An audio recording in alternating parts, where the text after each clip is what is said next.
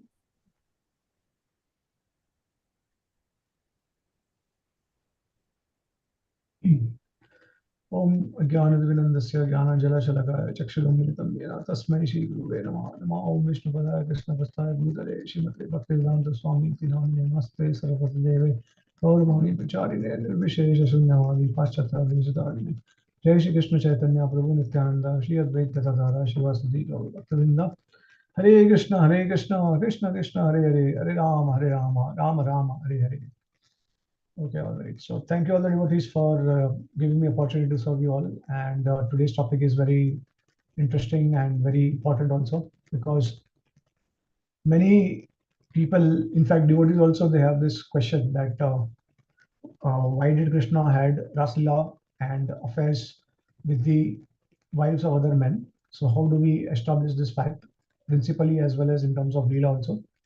So our acharyas, they have given brilliant commentary on this. And I think the session is not going to end today. It's going to take multiple parts, because there is a lot of information that I'd like to share directly from the commentaries of the acharyas. So today we'll start, and then we'll see how long it can take us.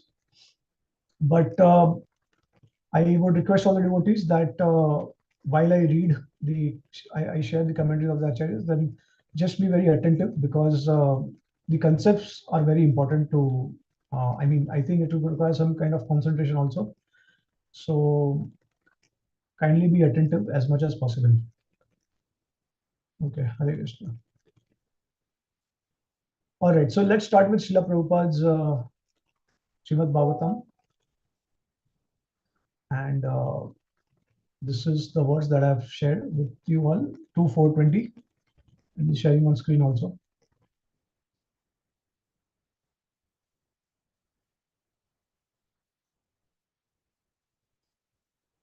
Okay, all right.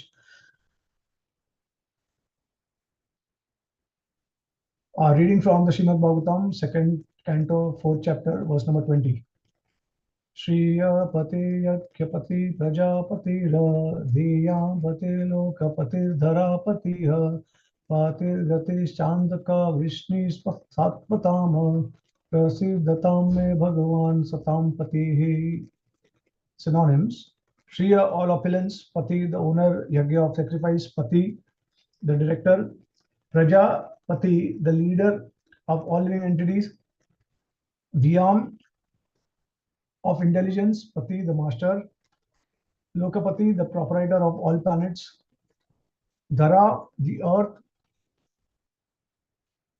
Pati, the supreme; Pati, head; Gati, destination; Cha, also; Andaka, one of the kings of the Yadu dynasty; Vishnu, the first king of the Yadu dynasty; Sakvatam, the Yadus; Prasidatam, be merciful; me, upon me; Bhagavan, Lord Shri Krishna; Satam, of all the devotees; Pati, the Lord. Translation: May Lord Shri Krishna, who is the worshipable Lord of all devotees, the protector and glory of all the kings like Andak and Vishnu of the Yadu dynasty, the husband of all goddess of fortune, the director of all sacrifices, and therefore the leader of all living entities, the controller of all intelligence, the proprietor of all planets, spiritual and material, and the supreme incarnation on the earth, the supreme all in all, be merciful unto me.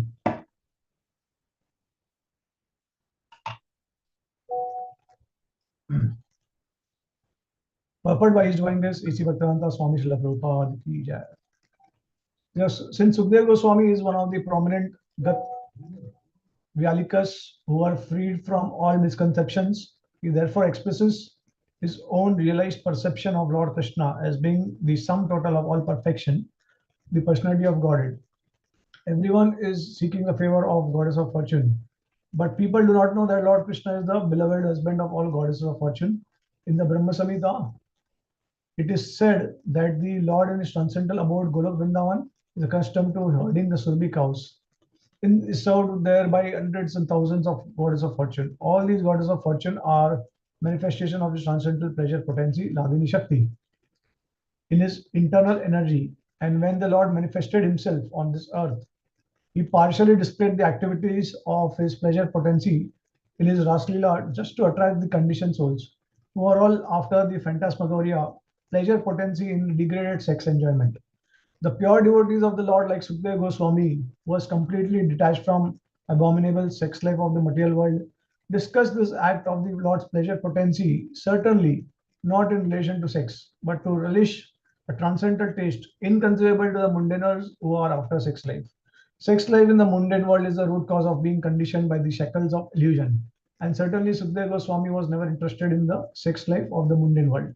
Nor does the manifestation of Lord's pleasure potency have any connection with such degraded things. Lord Chaitanya was a strict sannyasi, so much so that he did not allow any woman to come near him, not even to bow down and offer respects. He never even heard the prayers of the Devdasis offered in the temple of Jagannath, because sannyasi is forbidden to hear songs sung by the fair sex.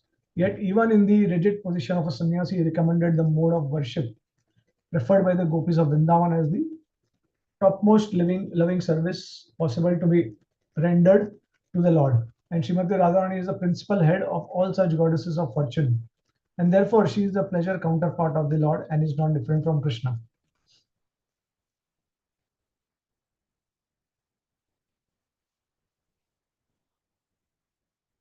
Okay, once again.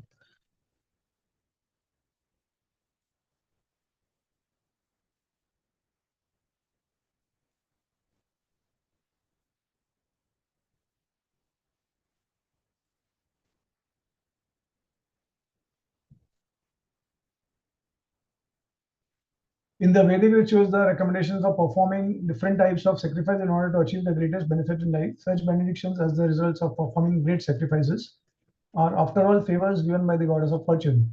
And the Lord, being the husband or lover of the goddess of fortune, is factually the Lord of all sacrifices also. He is the final enjoyer of all kinds of yajna. Therefore, Yajnapati is another name of Lord Vishnu. It is recommended in the Bhagavad Gita that everything should be done for the Yajnapati, Yajnartha Karmana, for otherwise one's act will be the cause of conditioning by the law of material nature.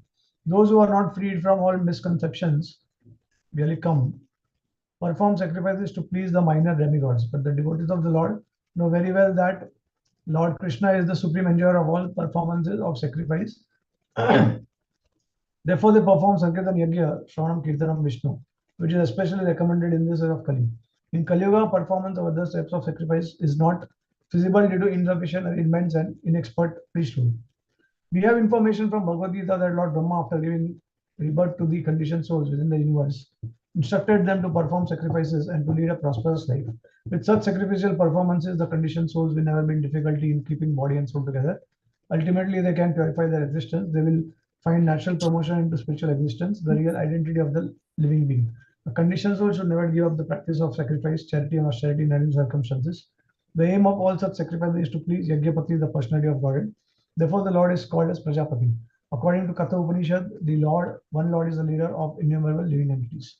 The living entities are maintained by the Lord, Eko Bhavanam Yo Vidati Kamam. The Lord is therefore called the Supreme Bhuta Bhrit, or maintainer of all living beings. Living beings are proportionally endowed with intelligence in terms of their previous activities. All living beings are not equally endowed with the same quality of intelligence, because such development of intelligence is the control of the Lord, as described in the Bhagavad Gita 15.15. As Paramatma Super Soul, the Lord is living in everyone's heart, and from him only does one's power of remembrance, knowledge, and forgetfulness follow. Matasmriti Jnanam Apavanam Cha. One person can sharply remember past activities by the grace of the Lord, while others cannot. One is highly intelligent by the grace of the Lord, and one is fool by the same control. Therefore, the Lord is Dhyam Pati, or the Lord of intelligence. The conditioned soul strive to become lords of the material world. Everyone is trying to lord it over the material nature by applying his highest degree of intelligence. This misuse of intelligence of the conditioned soul is called madness. One's full intelligence should be applied to get free from the material clutches. But the conditioned soul, due to madness, only engages his full energy, intelligence, and sense gratification. And to achieve this end of life, he willfully commits all sorts of misdeeds. The result is that instead of attaining an unconditional life of full freedom, the man conditioned soul is entangled again and again in different types of bondage in material bodies. Everything we see in the material manifestation about the creation of the Lord. Therefore, he is the real proprietor of everything in the universe. The conditioned soul can enjoy a fragment of this material creation under the control of the Lord, but not self-sufficiency. That is the instruction in the Upanishad. One should be satisfied with things awarded by the Lord of the universe. It is out of madness only that one tries to encroach upon another's share of material possessions. Excuse me, Hare Krishna Prabhuji, do you mind if you can go a little slow, if it's okay? Actually, the thing is, if I go slow, then because we have a lot of content to cover. So, okay, Prabhuji. Thank you. I think I probably had to select only 2 paragraphs from the entire purport, but somehow I felt that okay, let me just continue reading it. So, That's it. all right. Lord of the universe, out of his causeless mercy upon the conditioned soul, descends by his own energy to reestablish the eternal relation of the conditioned souls within, instructs all to surrender into him instead of falsely claiming to be enjoyers for a certain limit under his control. When it so descends, he proves how much greater is his ability to enjoy, and he exhibits his power to a power of enjoyment by, for instance, marrying 16,000 wives at once. The conditioned soul is very proud of becoming the husband of even one wife, but the Lord laughs at this. The intelligent man can know who is the real husband. Actually, the Lord is the husband of all women in his creation. The conditioned soul under the control of the Lord feels proud to be the husband of 1 or 2 wives. All these qualifications are different types of pati mentioned in the verse are meant for Lord Shri Krishna. And Sukadeva Goswami has therefore especially mentioned the pati and gati of the Yadu dynasty. The members of the Yadu dynasty knew that Lord Krishna is everything, and all of them intended to return to Lord Krishna after he had finished his transcendental pastimes on the earth. The Yadu dynasty was annihilated by the will of the Lord because its members had to return home with the Lord. The annihilation of the Yadu dynasty was a material show created by the Supreme Lord. Otherwise, the Lord and the members of the Yadu dynasty are all eternal associates. The Lord is therefore the guide of all liberties, and such Sukadeva Goswami offered him due respect with love-laden feelings. Okay, so the most important paragraph that is relevant to today's content topic is that the first paragraph, where Prabhupada is clearly stating that all these gopis, they are actually the expansion of the internal potency of the Lord. Now, how they are expansion, that we'll discuss in detail. So let me also share another verse from the Chaitanya Charitamrita, which is also very relevant to this.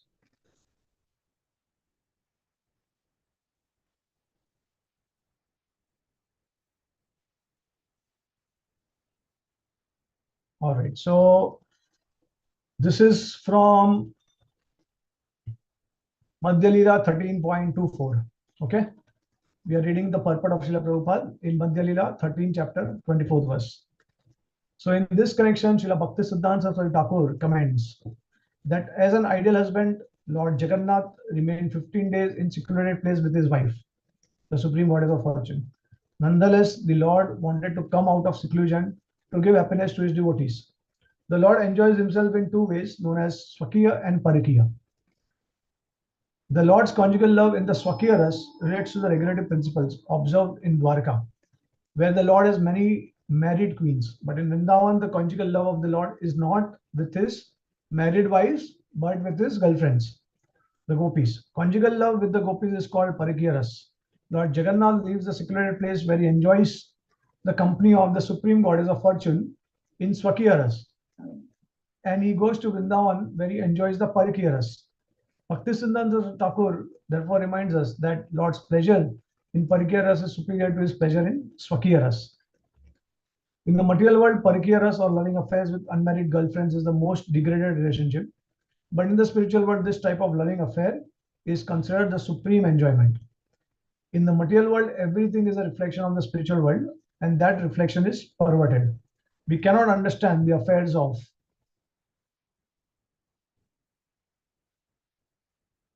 the spiritual world on the basis of our experience in the material world. The Lord's pastime with the gopis are therefore misunderstood by mundane scholars and word wranglers. The Parakiya of the spiritual world should not be discussed except by one who is very advanced in pure devotional service. The Parakiya in the spiritual world and that in the material world are not comparable. The former is like gold,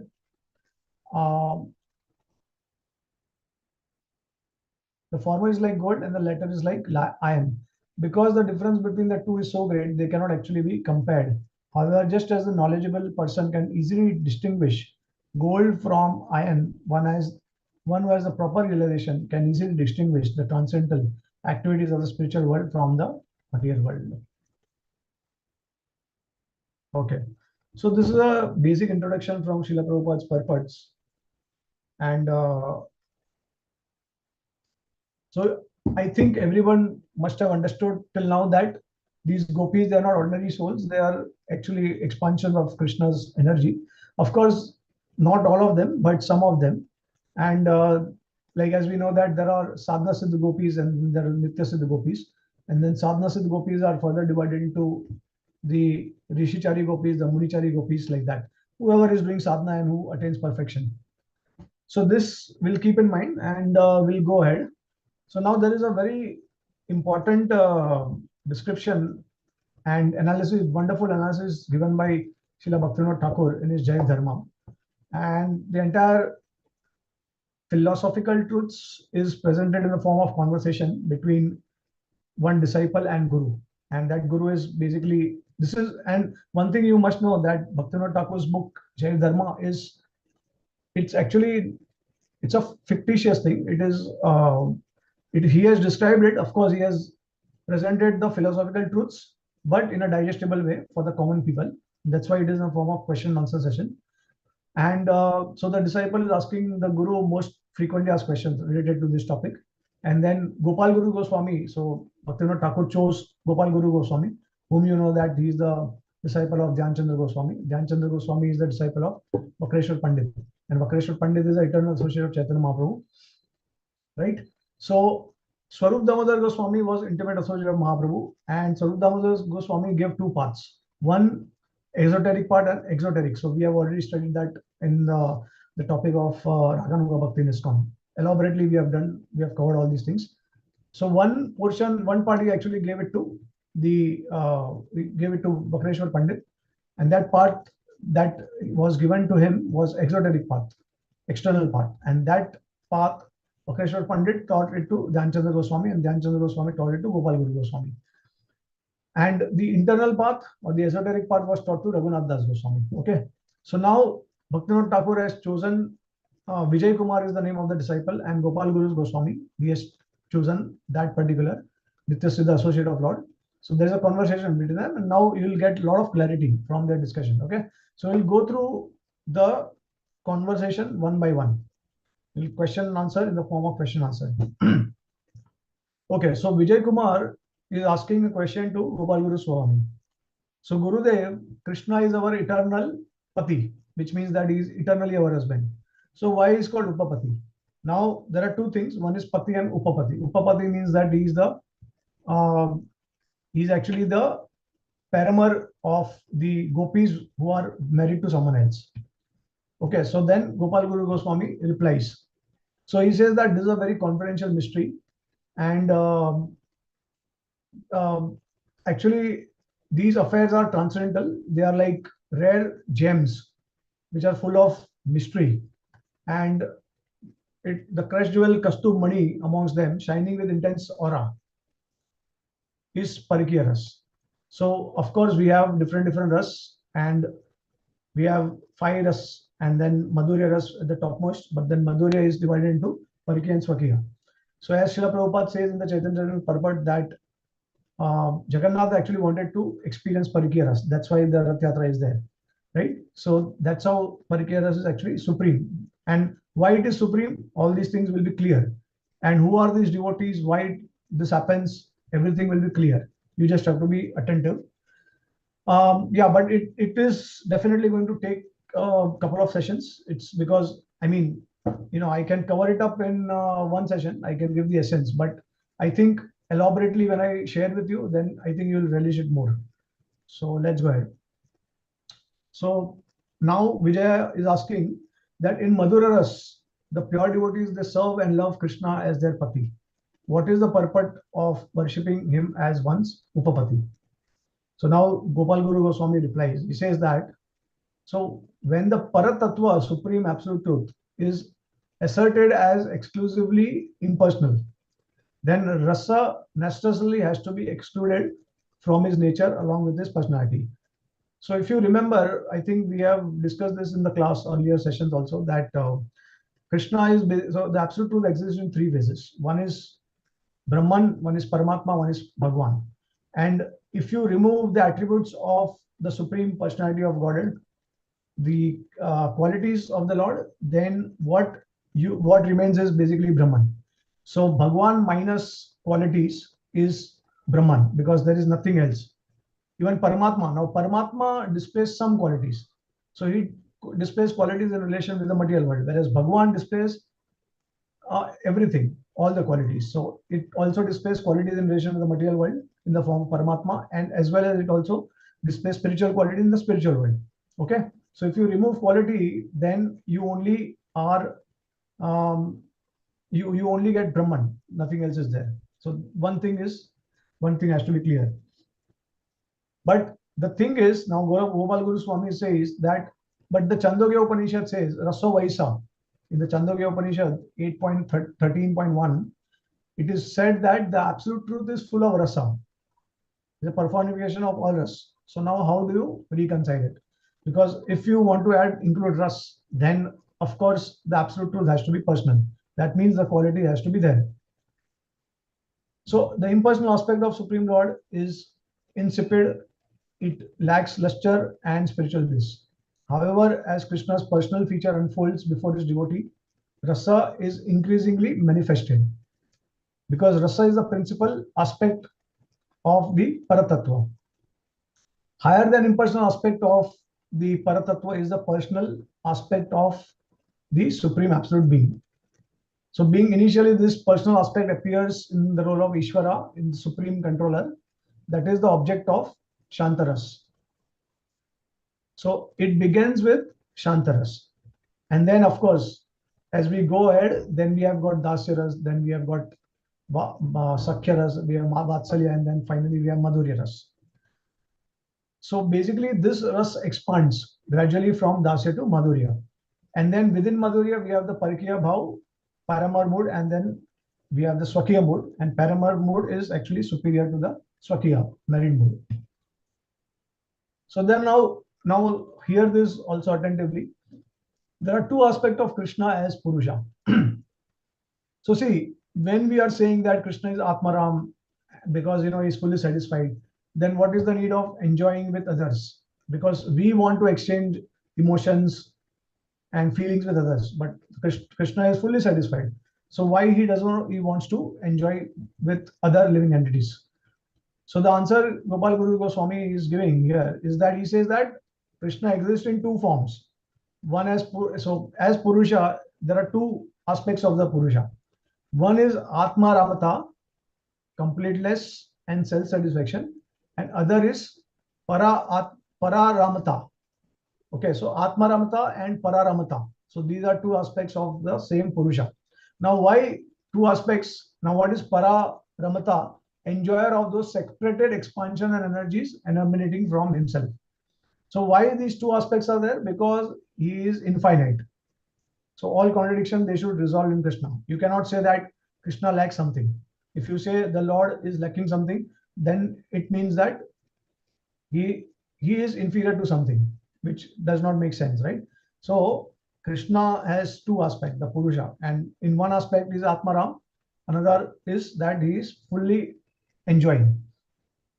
So in the Atmaramata aspect, the enjoyment of rasa is solely reposed within Krishna and takes no assistance from any other entity. So when the Lord accesses Atmarama, then he is enjoying within himself. It is reposed, the rasa is reposed within himself, but he does not take help of any other living entity. And thus Krishna has the quality of being internally self-satisfied. In the Pararamta aspect, Krishna exhibits the nature of enjoying rasa by the charming assistance of other entities. So just as Krishna's Atmaramata aspect is eternal, so is his Pararamata aspect also eternal. So the harmonious existence of these two opposing elements, inner satisfaction and assisted enjoyment, in the personality of the Purusha is his sole prerogative and natural of him. So basically, we know Chaitanya Mahaprabhu's philosophy is Achinta Bhedavet Tattva, right? And Achinta Bhedavet Tattva, it basically says that simultaneously one and different. Both things are there, but it is Achinta, it is inconceivable. Whereas the philosophy of Nimbakacharya is Swabhaviki Achinta, Swabhaviki Bhedabhed, which means that one and different, but it is natural for the Lord. So here also Gopal Guru Goswami is saying the same thing. All right. So in his pastime, Krishna is manifesting the Atmaramata nature in one sphere of activity, and another sphere he is displaying is Pararamata nature. The highest mood of Pararamata nature is displayed in pastimes of Parakiya Bhav. Parakiya Bhav is the wondrous, magnificent nectar which is produced when the Nayak means hero, and the Naika, which means heroine, are brought together by Rag, spontaneous love, even though their mutual relationship is Parabhav, the acceptance of one who belongs to another. Now, see, one thing we must understand that Srila Bhakti Siddhanta Thakur, he explains in a very nice way. He says that Krishna created everyone, so he is the owner of everyone, right? Now, when you are owning something, then you lose the intimate relationship, right? Because you become the master. So when you own something, you think that you are dominating others, or you are controlling others, or you have the right to control and dominate others. So then what happens? Love is restricted. But when the beloved gets the idea that my beloved is actually not the controller, is not the owner, and he's my lover, then there is pure love which flows from the heart. Then there is no restriction, there is no conception of awe and reverence. So Bhaktisiddhanta Thakur, Saraswati Thakur says that Krishna also feels the same thing. So he feels that why should I be the owner? Instead, let the love flow spontaneously, naturally. So I will not be the owner. Instead, I will love my gopis, or my devotees, from a very informal way, and that's why we have this entire word lila. Okay, and then of course that's why we have the Parakiya Bhav. Now, if Krishna were to believe that he is the owner of the gopis, of course, in one aspect of lila, Krishna also does that. He also performs the pastimes of marrying some of the gopis. At the same time, he also marries the queens of Dwarka. So he has that understanding that, okay, I have married someone, and when you marry someone, then of course there is a feeling that you own someone. Okay, because you feel that the relationship has become formalized. So now it is like as good as saying that Krishna, it is Krishna's own potency that he is loving. So basically that own potency that he loves is actually in one sense giving him some kind of feeling that, oh, I already own this potency. So what is new in this relationship? I would like to experience something different, something more enjoyable, and that's why he will enjoy with the gopis in Parakiya Ras, thinking that he's not the owner, like that. Okay. Okay. So Rasa springs forth beginning from the Atma Ramata feature. It starts with there, and then expanding upwards to the highest status in the Parakiya Madhurya Ras. So thus the Atma Ramata feature is at the bottom of the Rasa barometer. So when you consider the barometer from the point of view of Rasa, then Atma Ramata feature is at the lowest, because there is only self-satisfaction. When the Rasa slides down to the bottom, it begins to dry out. And when Rasa moves upward in the direction of Parakiya Madhurya Ras, it gushes with exuberance. When Krishna is transcendental Nayaka, how many Parakiya relationships we consider wild? However, when the mortal conditioned jiva tries to play the role of a Nayaka, the question arises whether his activities are moral or immoral. In this case, within the material world, the Parakiya Bhav is condemnable. The sages have therefore decided that a relationship between the mundane paramour and his unchaste lady love is certainly illicit and despicable. So one thing we also appreciate, understand, accept that Parakiya Ras, of course, does not apply to the mundane world because it is contaminated. It is full of sense gratification and it is immoral. It is not dharma, right? But how Krishna reciprocates with his devotees in Madhuras, in Parakiya Bhav, that we'll see, and how it becomes transcendental. So the finger of accusation should never be pointed at Krishna, because he is the repository of all transcendental ras and is the supreme personality of Godhead beyond reproach, above reproach. Okay. All right. Next. So further, he explains that in Goloka, now we are going to discuss about Goloka and earthly Gokul. So one thing we need to understand that Goloka is in the spiritual world and earthly Gokul means just by the name earthly Gokul. Actually, in the Acharyas, they use only the word Gokul. But I have used earthly because then you'll be able to understand that this is the Gokul in the material world. Okay, it is not in the spiritual world. But technically speaking, there is absolutely no difference between Goloka and Gokul in the earthly realm. So this one has to understand. Okay, so in Goloka, all perception is based upon pure spiritual consciousness. Thus, mundane perception is absolutely absent. For nourishing Rasa, Krishna's Chit Shakti conjures up a wide variety of bhav. So one of the elements created by bhav is known as abhiman, spiritual self-conception out of transcendental love. Now, what is this abhiman? Abhiman is nothing but ego. Ego is nothing but identity. In the material world, it is the use of the word abhiman or ego seems that one has got some negative qualities. But in the spiritual world, that's our actual identity. What is our ego? What is our original identity? That's abhiman. Okay, that's the ego. Identity means that we are part and parcel of the Supreme Lord. So that's our ego. That's ego means that ego is pure ego, which means that we are actually part and parcel of the Supreme Lord. As soon as we think that we are this body, then it becomes false ego, like that. Okay. So this conception that self-conception that I am married to someone else, that is existing in all the gopis in Vrindavan. Okay, in order to relish the Parakiya Ras. So this is the beginning point. So Krishna in Golok is unborn and without a source. Right? You all accept that Krishna is unborn in Goloka. In the earthly realm, in Gokul, Krishna is performing pastimes where he takes birth and then he grows. But in Goloka, he is unborn. And he is without a source. So which means that, of course, because everything is eternal in the spiritual world, so we cannot, I mean, of course, Achinta Beda Bed. So Krishna is the son of Nand Maharaj and Yashoda Maya. At the same time, he is not their son from Tattva perspective, like that. Yet to embellish the Lila eternal associates such as Nand Maharaj and Yashoda, they personally personified the Vatsalaras through their Abhiman of fatherhood and motherhood, respectively. So this is one example of Abhiman. Now, as I was sharing with you that Krishna in Vrindavan, one second.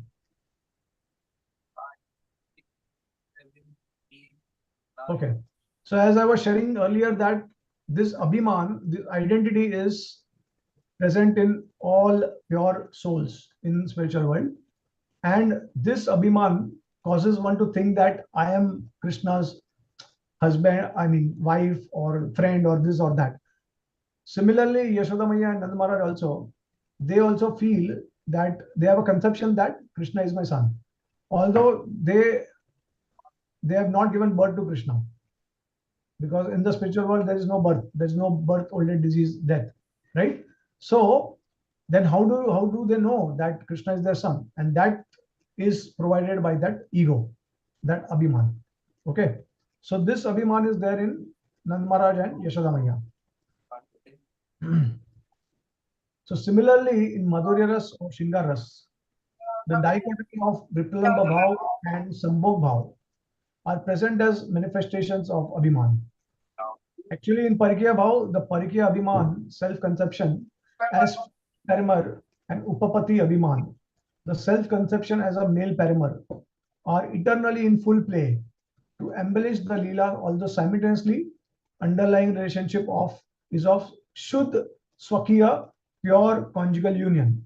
So now what does this mean? It means that just like Yashoda and Nand Maharaj, they are thinking that Krishna is my son, and accordingly they are having pastimes. So similarly, in the spiritual world, the gopis, they have this conception that we belong to, I mean, we are married to some other coward men. Now, this is a perception, okay? So one thing you need to understand, this is a very important principle. And if you get this, then I think you will be able to understand most of the things. One thing you need to understand is that in the material world, when we have a dream, we think it is real for the time being, as long as the body is not awake. Soon as we get awake from sleep, then we realize that, oh, it was a dream. So everything was actually a false thing, right? But in the spiritual world, the dreams also, or the conception also, or whatever you think in the mind, it's all real.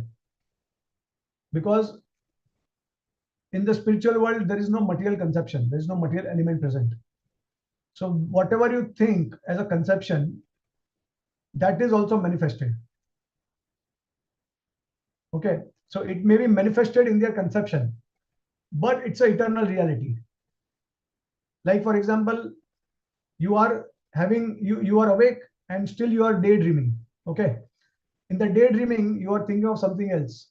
You are thinking about someone and some activity and some things that you are doing, and you feel that it is real in the daydreaming. Okay, so it's like that basically in the spiritual world, because it is not bound by any restrictions of material mind, material time, material space. That's why whatever they think, that conception itself becomes a reality. So this thing you need to understand.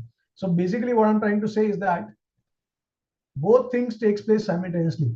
One is that Krishna is eternally married, you can say like that, and I will explain that further also. Krishna is eternally bonded with these gopis because they are all part of an internal potency, right? At the same time, Krishna is in his Pararamata form. He is basically thinking himself to be the paramar lover of his gopis, and the gopis are thinking that the gopis are already married to someone else. Now, who are these someone else? That we'll discuss. Okay, that you will get a better idea as we go along with the flow.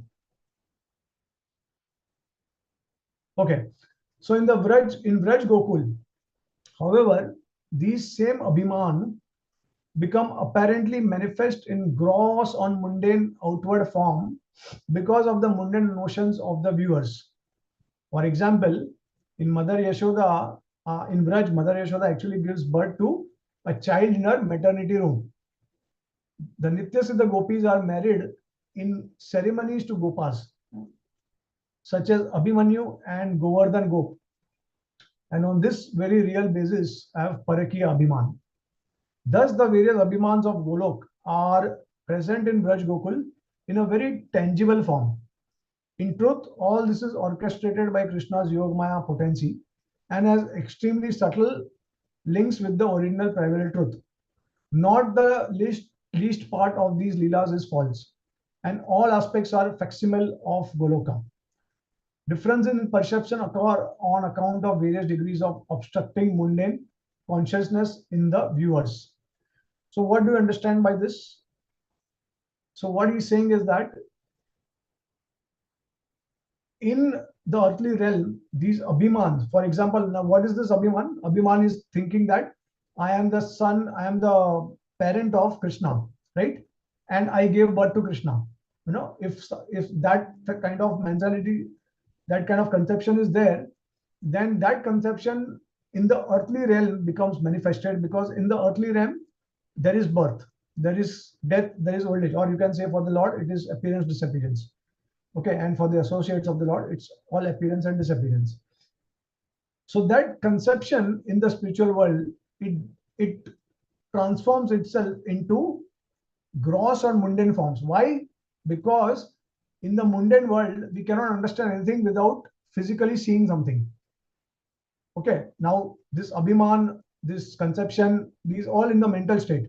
But when we actually see something in the gross senses, then we actually realize and understand that, oh yeah, something is really present.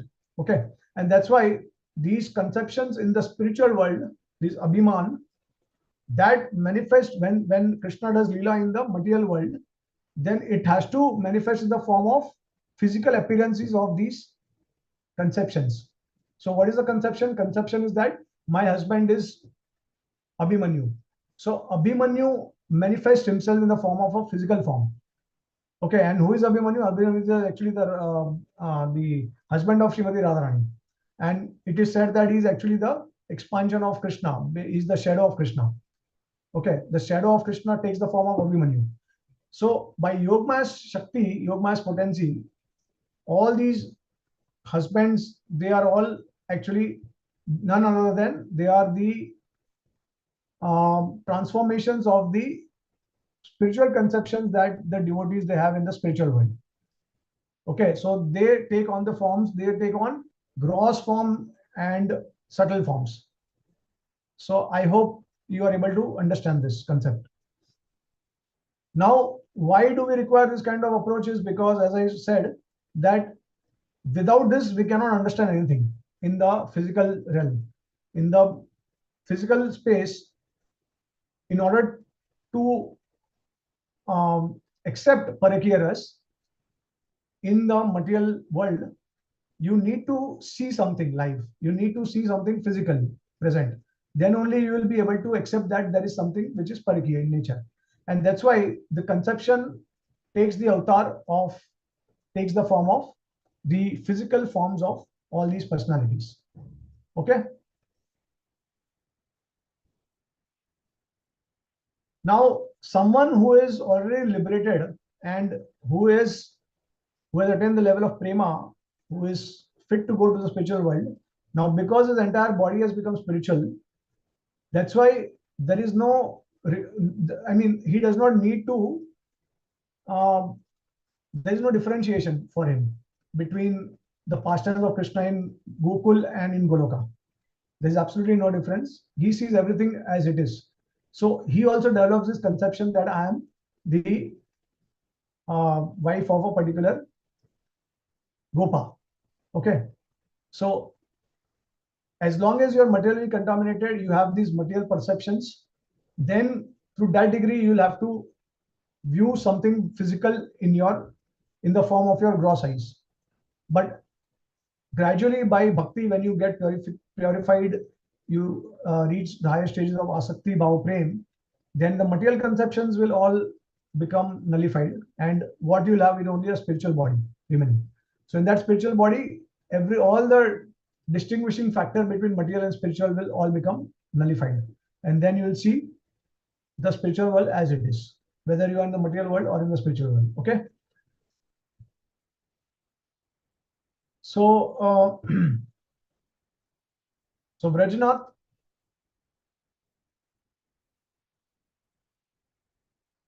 one second. Okay, so there is another personality I forgot to mention, Vrajnath, and he is the uncle of Vijay. And so they are both disciples. They are both Siksha disciples of Gopal Guru Goswami, and they are taking his shelter and they are asking questions. So Vrajnath, after concluding his bhajan, put his japa beads aside and retired for the night. Okay, one second. Okay. So so now Vijay Kumar, however, he had one thought that kept turning his mind again and again. How does Krishna accept the role of Upapati of Paramar? So Krishna is the supreme truth, and Shaktiman Krishna and Shakti are not different. So even if Shakti were to be separated from Shaktiman, how could Shakti be considered married to another Gopa and Krishna as the Upapati? So see, this is a frequently, I mean, once you ask question to a superior and then he answers, then there are further questions. So this is what exactly Vijay is doing. And now he's asking this question that how can the Shakti be married to another Gop? Right? Okay, so initially he thought that I will ask Srila Gurudev this conundrum tomorrow, but then reflected, perhaps turning to this topic would be inappropriate. Yet, it's better if the confusion is dispelled. So eventually, Vijay's ponderings were assuaged by the gentle kiss of caress of sleep. But all at once, he found himself before his Gurudev in a vivid dream, submitting the very mystery that had so insistently beset his mind. Now, Vijay heard the reply of his Gurudev in the dream very distinctly. So, Gopal Guru Swami says that, dear son, Krishna is fully independent in all his activities. His desires are unimpeded and absolute. His eternal desire is that his Madhurya Ras should be fully revealed and predominate over his Aishwarya. Accordingly, he has given a separate identity to his divine Parashakti, who subsequently manifests countless millions of stunningly beautiful gopis to serve him eternally with tender loving care. However, Krishna is not fully satisfied by service influenced by perception of his Aishwarya. So by exhibiting a fabulous aspect of his Yogamaya Shakti, he arranges for all the gopis to adopt the Abhiman of being the wives of Gopas in the idyllic village of Braj Vrindavan. As a result, the gopis live in their individual households, identifying with their status as the married women of Braj. In concert with this Abhiman, Krishna joyfully assumes relationship with the gopis in the role of Upapati. So out of love for relishing Parakiya ras, Krishna is allured into transgressing his inner Atma Ramata dharma of being infinitely self-satisfied. He engages in gorgeous pastimes such as the Raslila with his beloved gopi sweethearts, who aptly consider themselves married to the other gopas. His Vamshi becomes his Priya Sakhi to initiate these intimate pastimes of bliss. To facilitate Krishna's perfect enjoyment of Parakiya ras, Parakiya Bhav is eternally displayed in Goloka, wherein innumerable silver boars such as Keli Vrindavan remain eternally in pastoral splendor as sites for his amorous play. The site of the Raslila, the Yamuna River, the Govardhan, all places of Krishna's Vraj Gokul pastimes are completely available in Goloka. In this way, Parakiya Bhav and Swakiya Bhav are present in Golok as elements to churn delightful ras from the ocean of Krishna's most intimate pastimes. Actually, Shuddha Swakiya Bhav, the purest form of conjugal mood, reigns resplendently in Vaikuntha. Parakiya ras is unique to Vraj Vrindavan, and though viewed as illicit from the moonlit platform, ultimately the Vraj gopis must be regarded as Krishna's eternal conjugal consorts, immersed in the moods of Swakiyatva, conjugal faithfulness, and Dampatya, conjugal love towards him beginninglessly. So here it's mentioned that both of the Leelas they coexist simultaneously, Swakiya and Parakiya. And one needs to understand very thoroughly that ultimately they are Krishna's eternal consort. Okay, so this is done only to show that Krishna wants to enjoy external. That's it. Otherwise, of course, they are all like internally, they are all part and parcel of him. So Parakiya Bhav is sustained in Golok by Abhiman. As I was sharing earlier, that in Goloka there is only Abhiman, there is only spiritual conception. In Vraj Gokul, Abhimanyu and other Gopas are avatars of their respective Abhiman in Goloka. In Vraj Gokul, these Gopas take birth and become the husbands of Gopis in order to foster the pastimes of Krishna, making Krishna the Upapati and essential Nayaka of Vraj Leela. So one thing we also understood from this is that the Gopis are expansions of Krishna and the Gopas, they are also expansion of Krishna ultimately because they are all avatars of the Abhiman. And Abhiman is basically the arrangement of Yogmaya's potency. So one can say that it is indirectly Krishna's potency only. These are all the Gopas, they are all ultimately Yogmaya's expansion. Okay, so this is also very clear. Let's go further. So similarly, far beyond the reach of the external material nature, in the transcendental abode of Goloka, all the varieties of Abhiman fully nurture ras. In Gokul manifest within the material world, the Abhimans of Goloka demonstrate their individual existence when Yogmaya arranges for them to take birth. So in Goloka, Abhiman, just by having Abhiman, everything is displayed completely. But when the same Abhiman is actually meant to be displayed in the material world, because Abhiman is a spiritual conception, so that's why it is beyond space and time. That's why Yogmaya has to intervene and she has to arrange things in the material world. And so whatever conception is there in the spiritual world, that is all manifested physically in the material world by the arrangement of Yogmaya. So for the gopis, this creates the experience of being married. However, in their eternal love for Krishna, the Vraj gopis transgress the strictures of marriage and thus Parakiya Ras is fully nurtured in Gokul. This is all the play of Yogamaya. So the doubts of Vijay Kumar dissipated as the dream faded away. His understanding that the transcendental abode of Goloka in the spiritual sky manifests as Gokul in the material world became a firm conviction. The ecstatic revelation of this Tadatmya Swarup, own spiritual identity, own individual spiritual identity in Vraj Ras began to gather momentum within his heart, and so his meditations upon the eternal Ashtakalya Leela of Vraj now turned deep and resolute. Okay, so now Vijay Kumar proceeds and he asks another question. So Gurudev, I have no comprehension of Krishna Kripa, the mercy of Krishna. Yet I am firmly convinced that your mercy is the cause of all my spiritual progress. I have stopped trying to force myself to perceive Golok, being now very satisfied to realize Vraj Gokul. Now I wish to understand properly the varieties of Vraj Ras.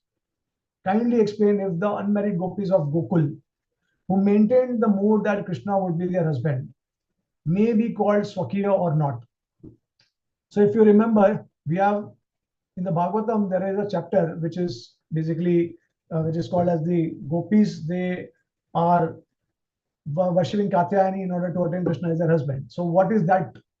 Is that not Swakiya? Because ultimately they are getting married to Krishna. Because we are saying that Parakiya is existing in Vraj. So then what is this particular relationship of the some of the gopis? And these are not Radharani's associates. Okay, I mean the maid servants. They are not directly in the Radha's group. They are some other gopis. So they are asking for Krishna to get married to themselves. So now who are these and what is the relationship? Is it Swakiya or Parakiya? So Gopal Guru Goswami says, yes, since they maintain the firm conviction that Krishna will be their husband, these unmarried gopis attain at that particular time Swakiya Bhav. Intrinsically, however, the Gokul gopis are connected to Krishna in Parakiya Bhav. So what is the meaning of this? What he's saying is that ultimately all the gopis in Gokul, in Vraj, they are connected to Krishna in Parakiya Ras. How? That he will explain. So there are one set of gopis who are directly connected to Krishna in Parakiya Ras. Other set of gopis, they get married to Krishna after some time.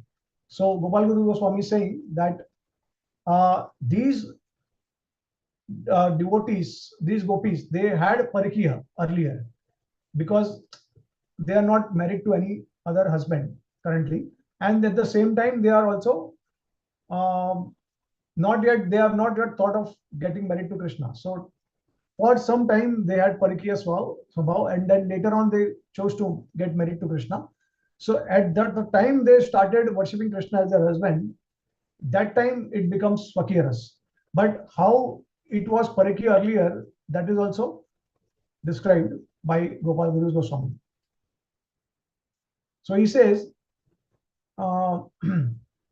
in this particular case, although these unmarried gopis are not ultimately of Swakiya nature, their Swakiya Bhav is perfectly integrated into Gokul pastimes because their desired marriage to Krishna is eventually fulfilled in secret style by Gandharva Vivaha Riti. So there are different types of marriages, and Gandharva type of marriage is that it is done secretly without informing anyone.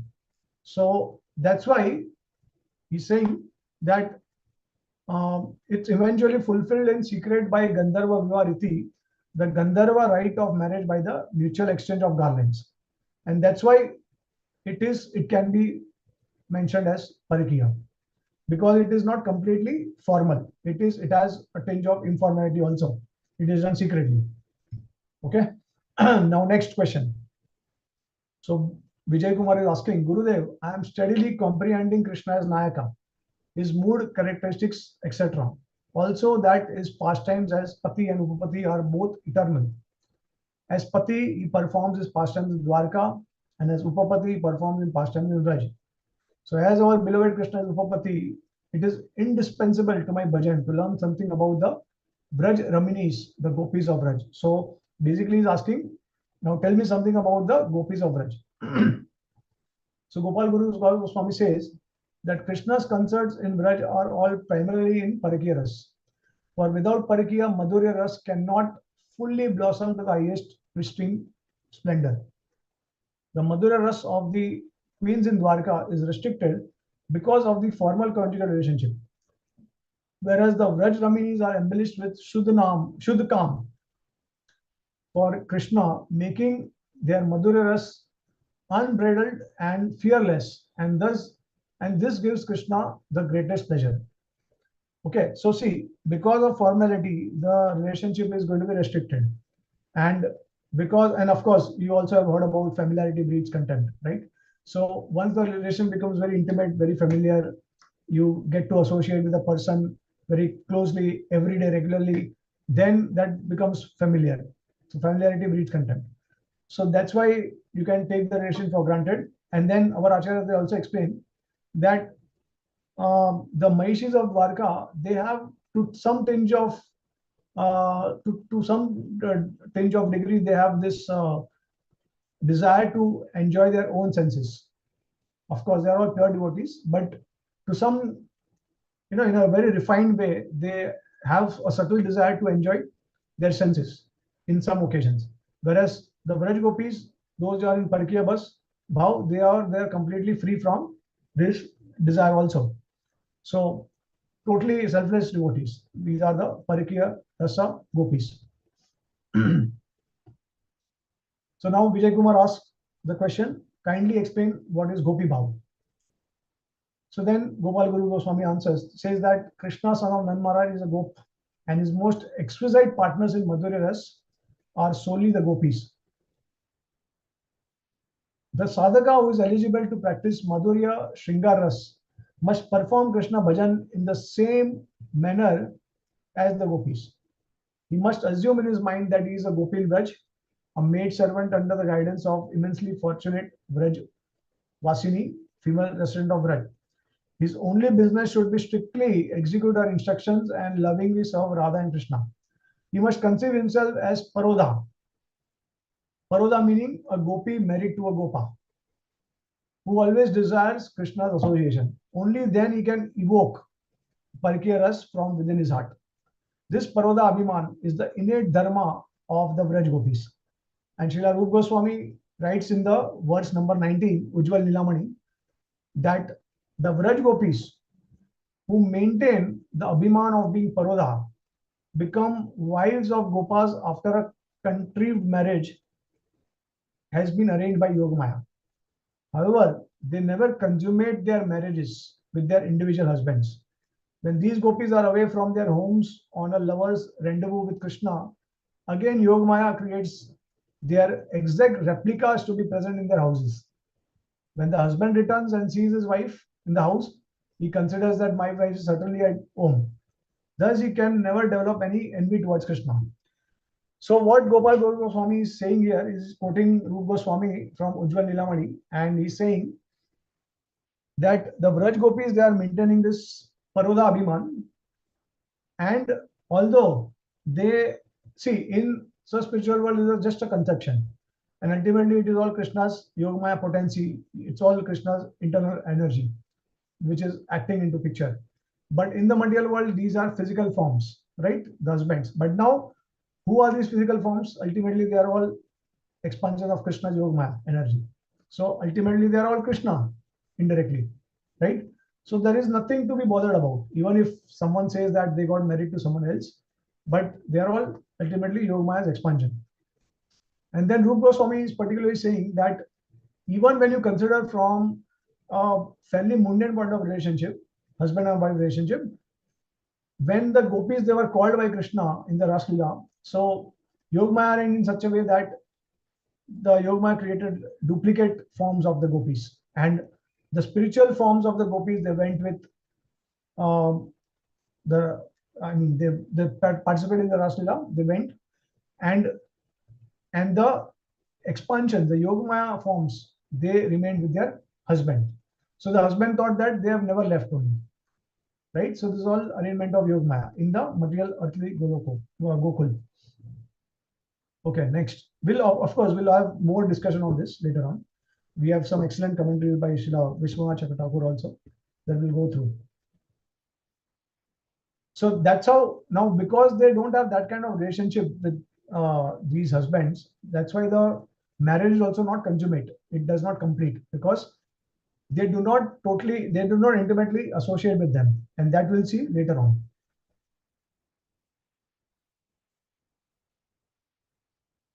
So there is never an intimate conjugal relationship between the Vraj Gopis and their so-called husbands. In truth, these contrived husbands are the avatars in Vraj Gokul of the Paroda Bhav of the Gopis in Golok. Their marriages are also Maik Pratyaya. So the marriage that is performed in the material realm is also Maik. It is illusory notion. Hence, there is no question of Vraj Gopis being the wedded wives of these husbands or in relationship to Krishna's another's wife. Nevertheless, Paroda Abhiman is eternally present within the heart of the Vraj Gopis. Were this Paroda Abhiman absent, then the Vrindas Ras engendered by the transgression of marriage vows, the impediments placed before the Upapati and the Gopis, Vamata, contrariness, and Durlabhata, elusiveness, would never be natural and spontaneous. Therefore, to attain the bhav of Naika in Vraj Ras, that one should cultivate Paroda Abhiman is indispensable. Lakshmi Devi in Vaikunta is an example of someone who could not enter Parakiya Ras since she does not cultivate Paroda Abhiman. So Vijay is asking, what is the process of cultivating Paroda Abhiman? One must, Gopal Guru Goswami says, one must meditate, thinking, I have taken birth in the home of a Gopa in Vraj. And when I reached the proper age, I was given in marriage to a youthful Gop. When such meditation intensifies, then the desire to attain Krishna's intimate companionship gains momentum. In this way, one assumes the mood of a Gopi yearning for Krishna in unconsummated marriage. This is the cultivation of Gopi Bhav. So, coming to the original question, what is a Gopi Bhav? Gopal Guru Goswami has elaborated on that. Okay. Okay. So now, next question is, Vijay is asking, in Madhurya Rati, do the differences of ras in the form of Swarkiya and Parakiya exist eternally? So Goswami says, yes, Swarkiya and Parakiya are eternal ras, and the distinction between them is not material designation. If this were so, then all rasas, including Madhurya ras, could be seen as based upon material distinctions and thus material in nature. Therefore, one should understand that the rasas are manifested eternally based upon the transcendent reality. Whatever eternal innate ras the soul possesses becomes the soul's eternal creedal ras with its concomitant ruchi, taste, bhajan, application, and prapti, perfection. So Swakiya ras is also present in Vraj.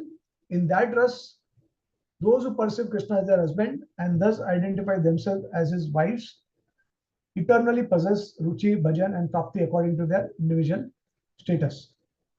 So you must comprehend the Swakiya of Dwarka Lila as a manifestation of Vaikuntha Tattva, while the Swakiya Bhav of Vraj Lila is expansion of Golok Tattva. Thus, the Swakiya Bhav of Vraj Lila is of distinct and higher status. You may perceive this same truth in another way as follows. The Swakiya Bhav of Vaikuntha is related to the Tattva of Sri Vasudev, who is basically Krishna's Chaturvi expansion, who is in his highest manifestation in Goloka Dham. So what he's saying is that both of the Swakiya and Parakiya, they are eternal ras. If it was not eternal, it would have been considered as mundane. And if it was mundane, then we could not have justified Madhurya ras to its pinnacle, because Madhurya ras can only develop when it is Parakiya.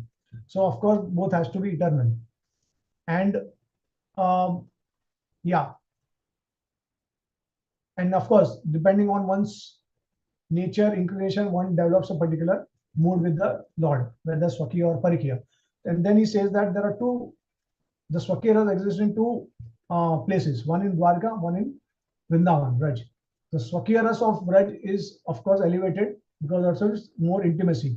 Whereas Swakiya Bhav of Dwarka is actually kind of non-different from the Swakiya Bhav of Vaikuntha Tattva. which is Lord Vishnu. And of course, the Vasudeva expansion of Krishna is in Mathura and Dwarka, and that is considered to be like Lord Vishnu because there is formality in the relationship. Okay.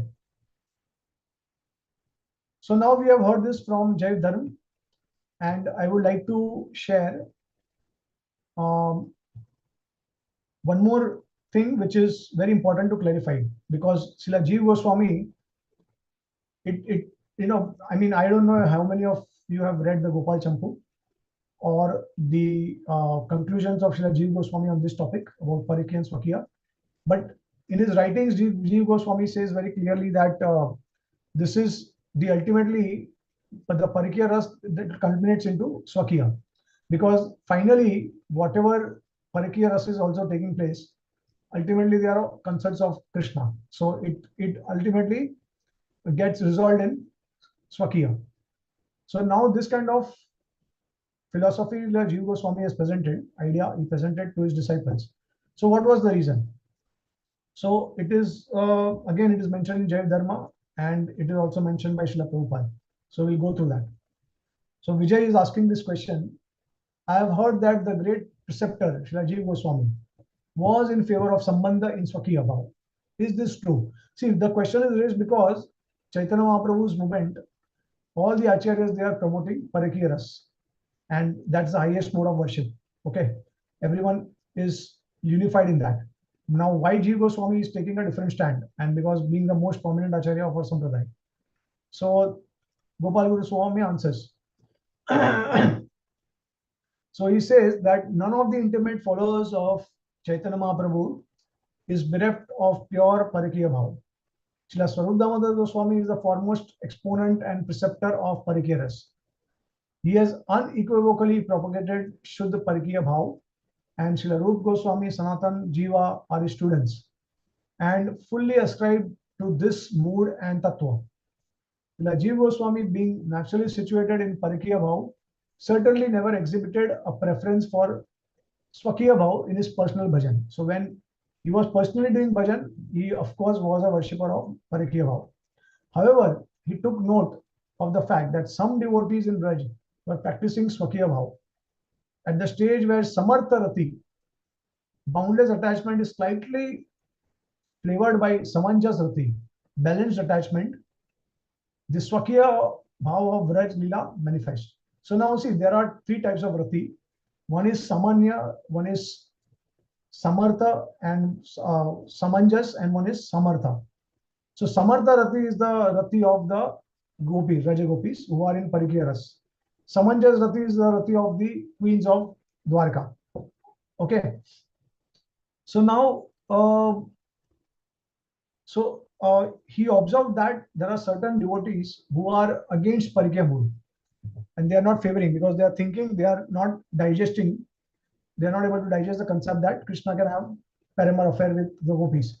So that's why they are worshipping Krishna in Swakiya Ras, and in order to enhance their faith, in order not to disturb their faith, Jiva Goswami is basically also giving teachings which is promoting Swakiya Ras. So this is what Gopal Guru Goswami is trying to convey. So Samartha Rati is the Rati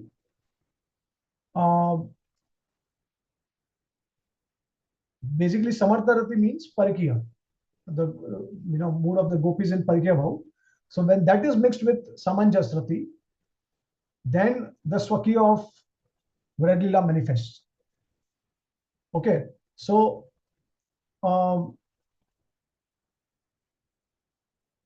so that's why there were some devotees in Vraj who wanted to worship Krishna in Swakiya Bhav in Vraj. So as we discussed earlier, that there are two types of devotees in Vraj, gopis. One is worshipping in Swakiya, one is in Parakiya.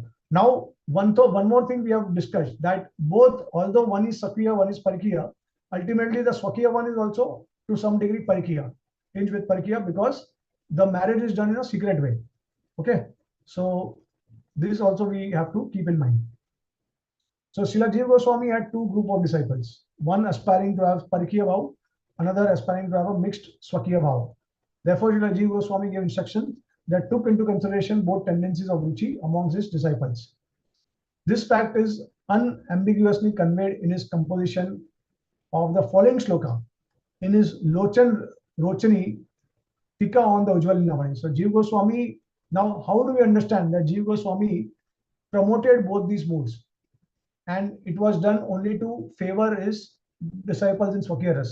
So that it's there in the Ujjwal Nilamani commentary. He says that Swa Ichchaya Likitam Kinchit. So what he says is, Jiva Goswami, he says, I have written what is suitable for devotees who are inclined in a particular way. So from this, we get a hint that it is actually Srila Jiva Goswami did this because of some reason. It is not because he personally believed in it. He personally had that kind of mode of worship. Okay, Jiva Goswami's mode of worship is pure Parakiya, and he's also Vilas Manjari. Right, we know that. Now, similarly, Srila Prabhupada ji also, in his purport to 10th Adillah 10th chapter 85 number verse, he says that according to another accusation, Srila Jiva Goswami did not approve of the principles of Parakiya of Vrat Dham and therefore supported Swakiyaras, showing that Radha and Krishna are eternally married. Actually, when Srila Jiva Goswami was alive, some of his followers disliked the Parakiya Ras of the gopis. Therefore, Srila Jiva Goswami, for their spiritual benefit, supported Swakiya Ras, for he could understand that Sahajas would otherwise exploit the Parakiya Ras, as they are actually doing at the present time.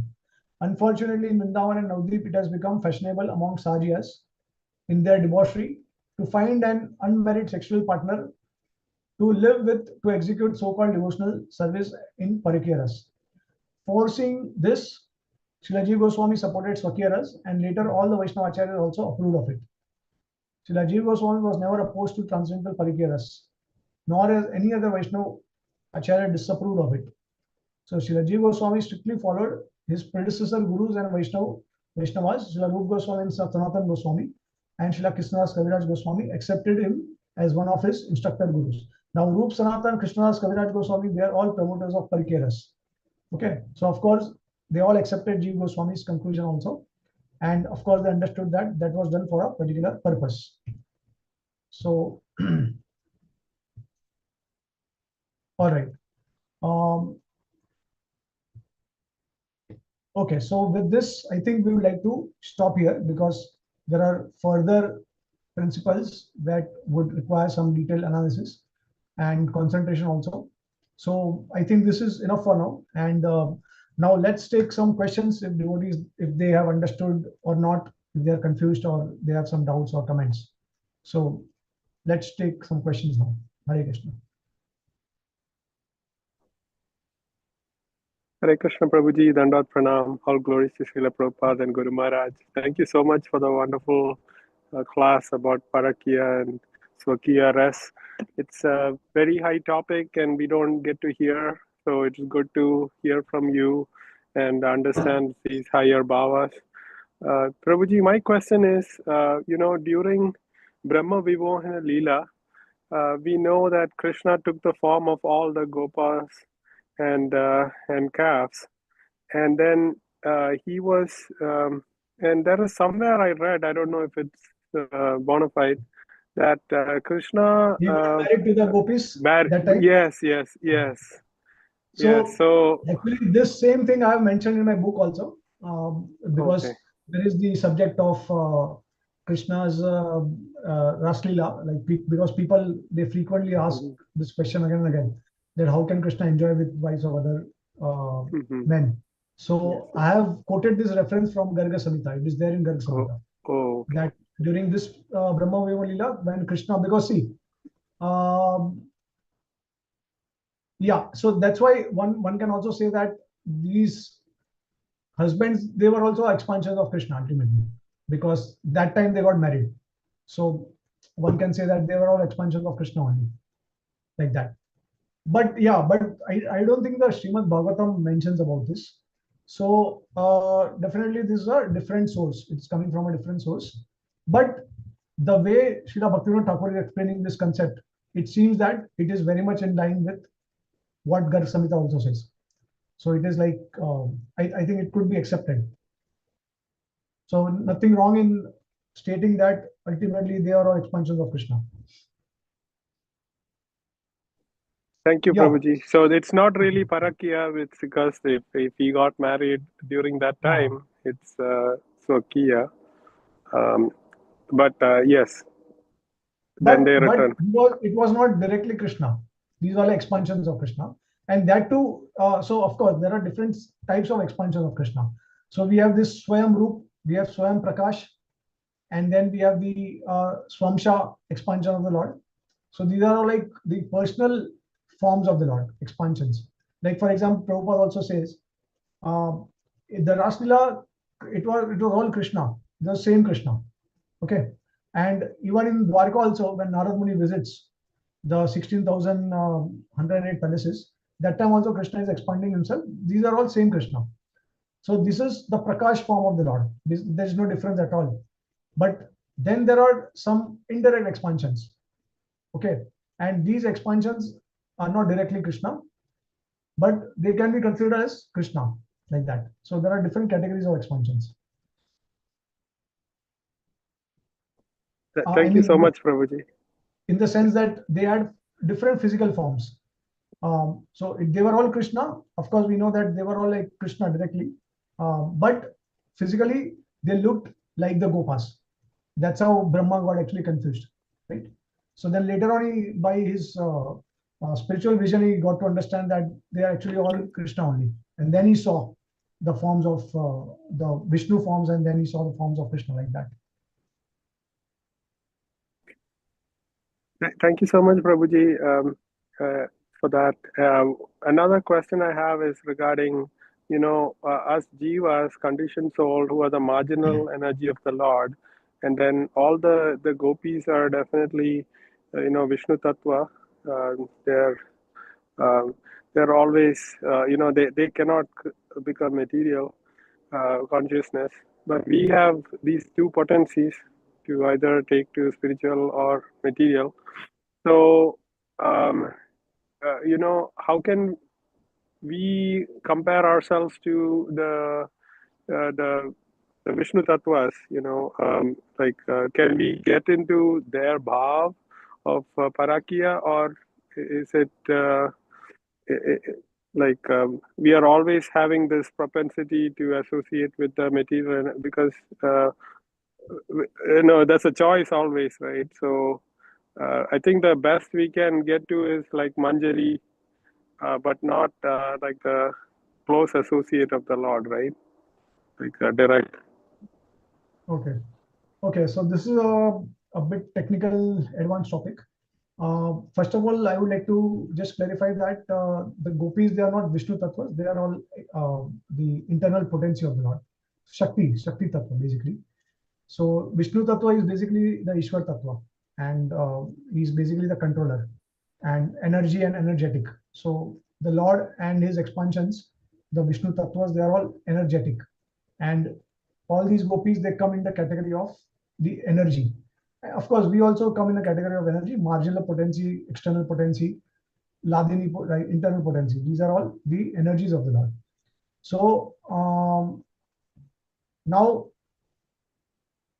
regarding with respect to the position that we can attain in the spiritual world, so Chaitanya Mahaprabhu's preference was Gopi Bhartul Padakamilar Das Das Das Anudas, which means maid servant of Srimati Radharani, Manjari Bhav. Because we identify, so of course there are different categories of Sakhis, different categories of Gopis, and Jaivdharma Srila Bhaktivinoda Thakur also describes all these things in detail. So there is the Parama Prishta Sakhis, then those sadhakas who follow the Parama Prishta Sakhis. Now, who are the Parama Prishta Sakhis? They have got equal affection for Radha and Krishna, although they side with Radharani more, but they have equal attachment and affection for Radha and Krishna. So these are the Parama Prishta Sakhis. Now they are the friends of Radha and Krishna. So these are the Ashta Sakhis: Lalita, Vishaka, Tunga Vidya, Rangdevi, Sudevi, like that. Those sadhakas who follow in the footsteps of the Parama Prishta Sakhi, they attain the category which is called as Priya Sakhi in the spiritual world. So they are also as good as the Sakhis, but of course they are less lesser in intensity of love. The Parameshwar Sakhis, they are described as having the highest love, prema, for the Lord. And below that comes Priya Sakhi. And now, who are the Manjaris? These are the Pran Sakhis, the eternal associates. These are Pran Sakhis. The Pran Sakhis are the ones who are the maid servants of Srimati Radharani. So now, how they are defined? They have more affection for Radharani than they have for Krishna.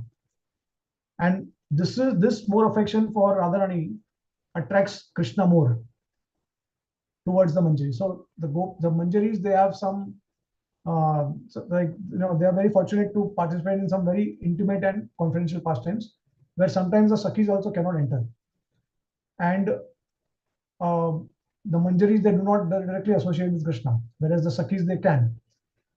So those sadhakas who follow these Prana Sakhis are called as Nitya Sakhis in the spiritual world. So all of the sadhakas that, like for example, us, we have aspiration. If particular devotee has aspiration for Madhurya Ras, then they can follow the footsteps of these gopis and they can attain these particular positions.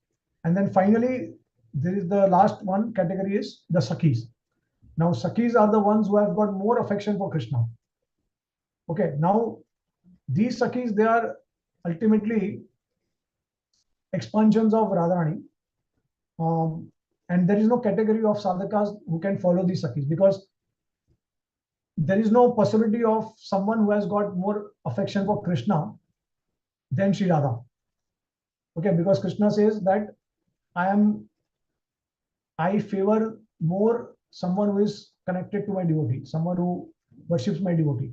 So those who worships my devotees, they are my most favorite, right? Like that. So of course, there is no possibility of anyone attaining Krishna without Radharani's mercy or without worshipping Radharani. So this Sakhi category is a specialized category, and no one can attain that category. But those who develop more affection for Radha, they become Manjaris, and those who develop more affection, same affection for Radha and Krishna, they become the Sakhis. So this is the categorization, and Chaitanya Mahaprabhu especially has propagated the Manjari Bhav. Okay, the Parakiya Ras, Manjari Bhav, and of course, the associates of Chaitanya Mahaprabhu generally will attain this, because ultimately our Ras is based on the previous impressions, based on impressions from the previous lifetimes, and the association of devotees that we have associated in the past life or in this life. So that influences our Rasa, our choice. And generally we attain that Sthai Bhav in the spiritual world. So these are all like advanced topics, technical details. I don't think we have to go much into details, but because I just chose this topic because it was necessary to establish that Parakiya Ras has to be understood very thoroughly, and it has to be understood by devotees as well as from outside people, because there is always a constant allegation against Krishna that he is always enjoying with everyone. So that's why I felt that the way Bhaktivinoda Thakur presented this concept is excellent, and everything is clear, that no one can say that, no one can claim Krishna. So I hope it answers your question to some degree. Yes, Prabhuji. Thank you so much, Premaras Prabhuji. This is really, eye-opening about Parakiya Ras, and like the highest place that us marginal energies can reach is either Sakhi or Manjari. Appreciate all the details, because we need to shoot for the moon to at least reach the sky. So knowing the highest limit possible lets us get into the right track. Thank you so much, Yes. Prabhuji. Hare Krishna. Yes, no problem. And one more thing I would like to add is that, because you also did mention about marginal potency. So yes, one thing also we should remember, that we remain marginal potency only. Even after attaining the post of a gopi, we remain marginal potency only, tatastha shakti only. It's not that we become internal potency after attaining the position of a gopi in the spiritual world. So that is something that also we have to remember. Okay, all right. So Any other question or comment? Yeah, Hare Krishna Prabhuji, I have a question. Thank you for this class. It is very, very, I must say, you know, one has not been exposed to this level of knowledge, and it's a very high level, I must say, for me at least. So my basic question, Prabhuji, is that what is the Lord trying to teach us by these intimate pastimes? I mean, there must be Yeah. some learning for us. Yes, of course. I think Srila Prabhupada does mention the purport. He says that he does this in order to attract the conditioned souls. And later on, we'll also go through where it is very clear that these pastimes are because we are attracted to sexual relationships in the material world, and sex is the highest form of enjoyment. It gives the highest form of pleasure, and that is what the Lord is trying to say, is that when you hear Krishna's pleasure pastimes with the gopis, then the reverse effect will happen. So see, when we hear about mundane sex life, then our eagerness to have it more will increase. But when we hear Krishna's pastime with the gopis, of course, it has to be heard from a pure devotee, because pure devotees can explain everything properly with Siddhant, with the right knowledge and everything. And of course, they will also share the qualification that is required to hear and to appreciate these pastimes. But the purpose is to attract the conditioned soul to Krishna's pastimes, because loving affairs is the highest form of affair in the material world. So Krishna wants to attract the conditioned souls. And at the same time, he also wants to establish that he is beyond dharma. He is the one who makes, whatever he does is dharma. He also wants to establish that. But of course, the way he does it, that has to be only understood Mahajano Yena Gata Panta. Dharmasya Tattvam Nitam Guayam Mahajano Yena Gata Sapanta. So that's why Krishna's personality is the most complicated and it is the most controversial personality, because Krishna has only done such kind of activities. We will see that Lord Ram was very dharmic in nature. He only accepted one wife. Ek Pati Vrat, he was fully maintaining that vow throughout his life. But Krishna, he actually broke apart all the lower dharmas, and he was actually setting a higher dharma, the highest dharma. So that's why Krishna also says in the Gita, Sarva Dharman Parityaja Mamekam Sharanam Vraja Aham Tva Sarva Papebhyo. Now, someone who is committing sin, how can he give us relief from sin? So that is something to be thought of. We can easily understand that whatever Krishna is doing, it has to be highest dharma. That's why he is able to nullify our sinful reactions, right? So by performing the pastimes, he's showing one thing very clearly, that the absolute truth is beyond everything, whatever you feel and think about, beyond your mental perception, beyond dharma, adharma. Okay, that has to be also established, because otherwise, how will he show that he's the absolute truth? Because as I said, that the absolute truth is complete in everything, he's infinite. So there is every possibility in the absolute truth. Everything has to be there. So he can create dharma, he can break dharma, he can be beyond dharma, he can follow dharma. Everything is depending on his will and choice. So this is absolute truth. And who has shown that? That is only shown by Krishna. Because Krishna displays maximum qualities. Amongst all the forms of the Lord, see, all the forms of Lord, they are eternal. But who is displaying the maximum qualities? It is only Krishna. Chaitanya Mahaprabhu also did not touch this aspect. He did not worship in Parakiya because he took sannyas. So he has to preserve that identity. He cannot, so he was extremely strict. Now, that's why Srila Prabhupada also says in the beginning that people are attacking Krishna for his character, but then you just see who is talking about Krishna. Sukdev Goswami. Of course, later on, what I understand is that he got married, but when he narrated the Bhagavatam, he was brahmachari, and he was fully realized, he was liberated soul. So he is the one who is actually glorifying the Rasa Leela of Krishna. Then it is Chaitanya Mahaprabhu who is the greatest sannyasi, who was so strict that he banished Chota Haridas from his company, just because he had momentarily glanced and he saw a woman, Madhavi Devi. So he banished him from his association. So, and then Chaitanya Mahaprabhu, he was even afraid of hearing from a woman, what to speak of, like he was not even willing to see a doll of a woman.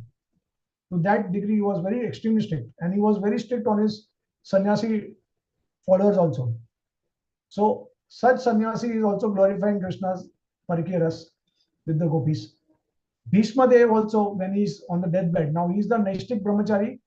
He never got married and he had taken a vow of Brahmacharya. So on the deathbed, Krishna is actually Bhishma Dev is recollecting Krishna's pastime with the gopis. So you see, Brahma, Shiva, when Rasla is performed, all these devatas they are coming and they are eager to participate. Lakshmi is eager to participate. Shiva is eager to participate. He's becoming Gopeshwar Mahadev. Lakshmi cannot enter because he is not able to adopt that Paroda of Abhiman as described by Bhaktivinoda Thakur, right? So you see which personalities are worshipping the Raslila of the Lord. So it does not make sense to blame the character of Krishna, right? It's a mundane thing. Like people, because they're not aware of these facts, they just want to blame the Lord. So all these things are established by Krishna because he's the last avatar. So last avatar, the maximum display of qualities, and he's the one who can only display all contradictory characteristics in one pastime, in his appearance.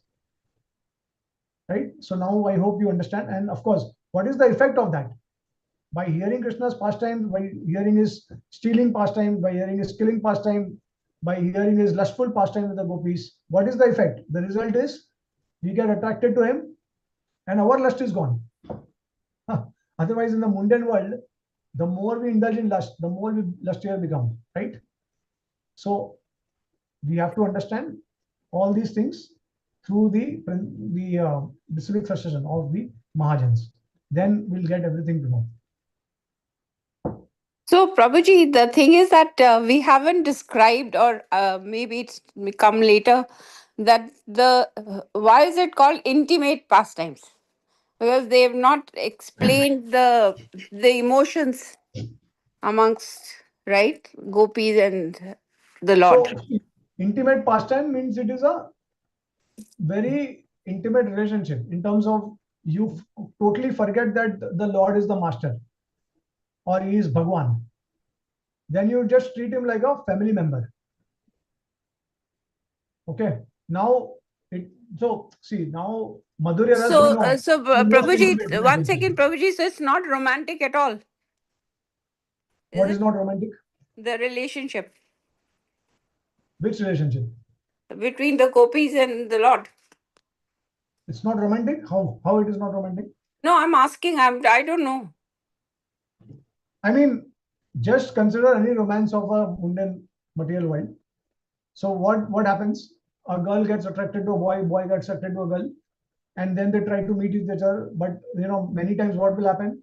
The parents are not agreeable, so then they will try to oppose the marriage. They will try to oppose the meeting. So all these impediments are there. Now, when the impediments are there, then only your intensity can go to another extreme level. If everything is very easy, everyone agrees, chalo, marriage is done. Then where is the masala? Where is the mixed, different flavors of emotion? Where is the intensity of love which is coming out? You cannot appreciate someone unless you are separated from that person. You know that principle. When you are separated from someone, you will recognize the value of that person more. But when you are close to someone, you are always together, then you cannot appreciate to that extent. Right? So that's why there are impediments in the relationship. The more impediments are there, the more the chance of meeting are less. The more things you have to you need to convey in a very secretive way. You cannot openly express. Okay, I will tell you one thing very interesting. I request all of you to hear very attentively. A very interesting concept. The question is, although we know that Hare Krishna Mahamantra is Radha Krishna Mahamantra, right? We Acharyas, they say that Hare means Radharani, Krishna means Krishna, and Ram also means Radharaman. One who gives pleasure to Radharani is known as Ram, right? So everything, all the names are Radha and Krishna.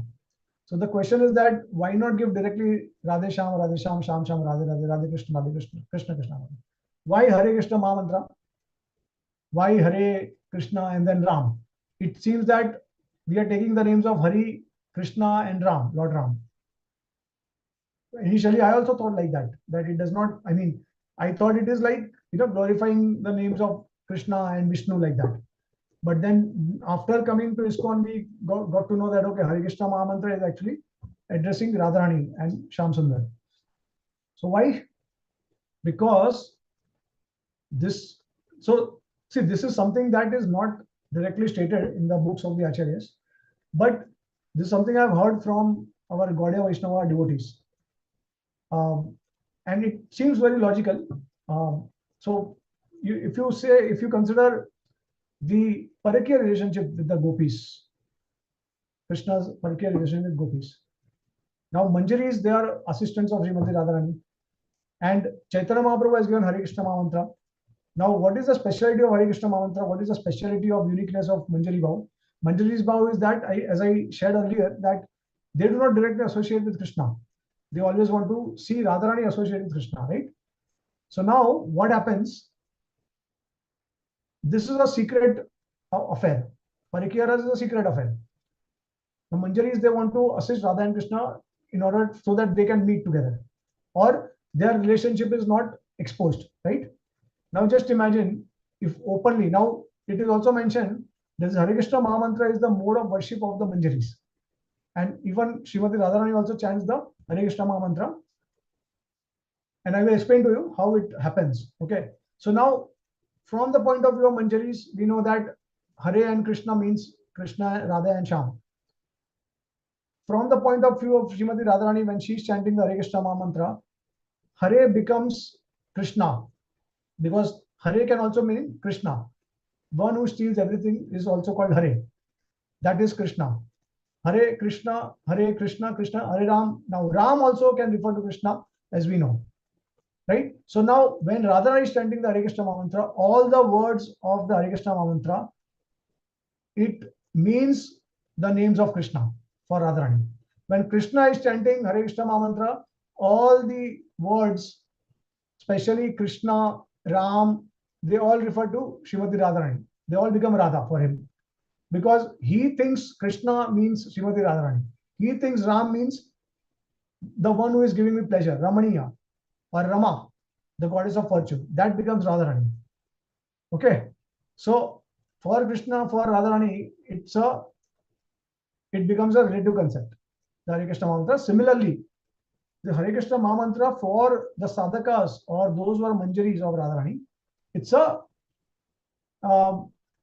conceptual mantra. Conceptual means that you can play with the meanings of Hare and Krishna and you can derive at a particular. That's why Prabhupada also said that the devotees of Lord Ramchandra, they can also chant Hare Krishna and they can attain perfection. So now they are chanting Radha and Krishna's name and they are worshipping Lord Ram. No, for them Hare and Krishna becomes Ram and Sita. So they are thinking of Ram and Sita, and that is fully justified. And that's why Prabhupada also says that Ram here refers to Balram, it can refer to Lord Ram, it can also refer to Lord Parshuram. Okay, so now when the Manjaris, they chant this Hare Krishna Mahamantra, they cannot openly chant. Please understand this. They cannot call Radhe Sham, Radhe Sham. It has to be covered, because then the relationship of Radha and Krishna will be exposed. Everyone will know.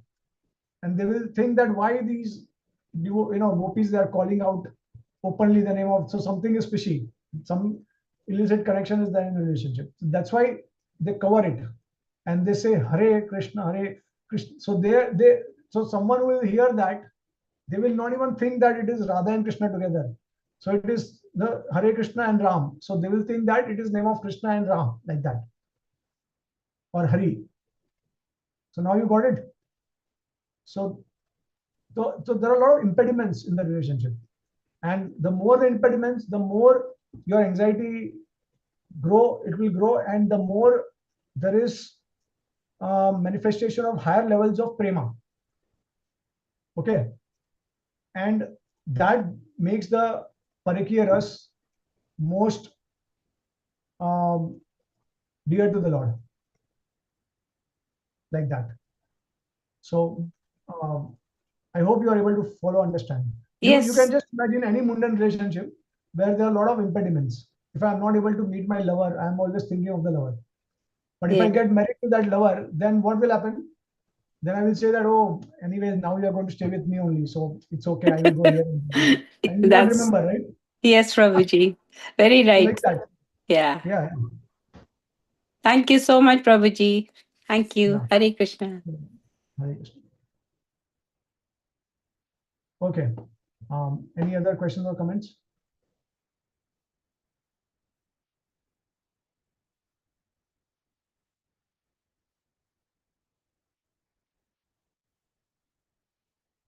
Okay. If there are no more comments and questions, then we can end the session here. So thank you all the devotees for joining, and we'll continue with the part 2 next time. I think a couple of parts we'll have to take because there's much. Prabhuji, Madana Pranam, all Guru Maharaj. Thank you so much for the wonderful class, and it's just like ocean of research and all that you do. It's and then you're presenting to us. Really thankful and grateful to you for presenting and enlightening us. There are so many things in the class which we have never heard of, and so with the coming of New Year, it's like we still want to learn more in this year before it gets ended. And you on the last. It's good that the new year culminated. I mean, the new year's beginning, and we culminated with Parakiya. Yes. Thank you so much for taking this topic. Prabhuji took a couple of times in the week to decide on the topic, but it was just perfectly in the like puzzle of life. Thank you so much. I don't have a question, but I was just hearing and I just wanted the class to continue, and maybe we can continue more, like you mentioned, in the future. Yeah. In fact, Mataji, if you now remember that I will be giving twice a month sessions, Yes. two sessions a month. So we can all say Hari Bol to Prabhuji for giving class twice in a month. Hari Bol. Hari Bol. Hari Bol. Hari Bol. Hari Bol. Hari Bol. Hari Bol. Hari Bol. And affection and everything. Of course, everything, the entire credit goes to our glorious Parampara Acharyas. The nectar is already available. I think we just need to search it. That it's already there. We just have to discover, and then we have to present. So I'm fortunate that I'm able to somehow get the nectar, and then I'm able to present it to all of you. Hare Krishna, Prabhuji. Thank you so much. Hare Krishna, Prabhuji, Danvat Pranam. Thank you so much for this nectar class and such a beautiful explanation of the words. And we I had think my success lies in devotees being able to understand what I'm presenting. If you are able to understand, we had good chance to meet Prabhuji in Pune temple, NVCC temple. It was so nice to have his association. But I had made a condition with Mataji that she was supposed to visit my house. Somehow that did not happen, unfortunately.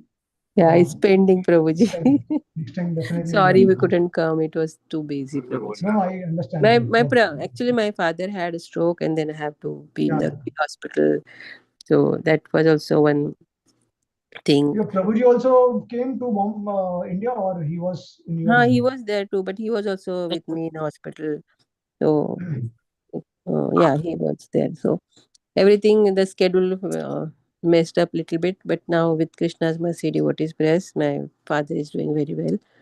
Yeah, he had a pacemaker surgery, so yes, Prabhuji. That's why we couldn't come to your home. Sorry, but next time we'll plan it for sure. Yeah, definitely. I understand. Hari Bol, Hare Krishna. Thank you, all the devotees. Dandavat Pranam to everyone. One chapel for the Pasinduvacha patitanam pavanebhyo vaishnavibhyo namo namaha. Anantakoti Vaishnav की जय. ग्रंथराज श्रीमद् भागवतम की जय.